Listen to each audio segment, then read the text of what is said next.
like me, you've probably lived in different townships for parts of your life and don't really know too much history behind each one. But cities aren't the only spots with rich pasts. Clepper Musser of Mechanicsburg is here for an author spotlight. Her book outlines the history of Silver Spring Township, where I live right now. So I'm so interested in looking through your book. So tell me about writing this book and coming up with all these photos. How did this get started? What kind of sparked your interest? Well, Silver Springs Township is one of the oldest townships in Cumberland County, and it's the place of the oldest church in Cumberland County, that's west of the Susquehanna River and north of York County. So it was so James Silver came in 1724. And it just the history. I've always loved history, so yeah. Now, are you from that area?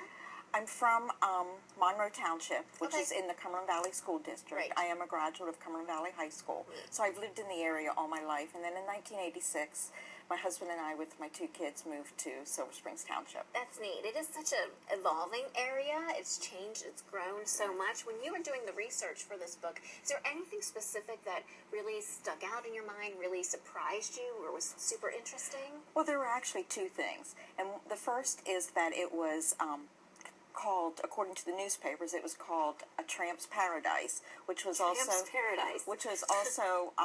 for the hobos. The hobos would jump the trains in Philadelphia or Harrisburg and ride the train and get off at New Kingstown. Mm-hmm. And then people would wake up and find the hobos or the tramps sleeping on the schoolhouse porches or steps. And then and the tramps were a nuisance to the farmers, and this was the 1800s into the early 1900s.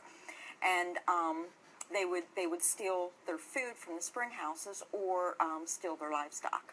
Well, so, I'm glad it's not called that anymore. No, there was a nuisance, yeah. Yeah, I mean, these books, I love these Images of America books because they're just full of so many pictures. I'm like, what better way to understand the history by really looking at it, looking at those pictures, all of those captions. You know, in taking this book as a whole, now that it's complete, it's published, and what do you really hope is the lasting impact of the book? Well, I think history. I believe that history is what helps us to understand who we are.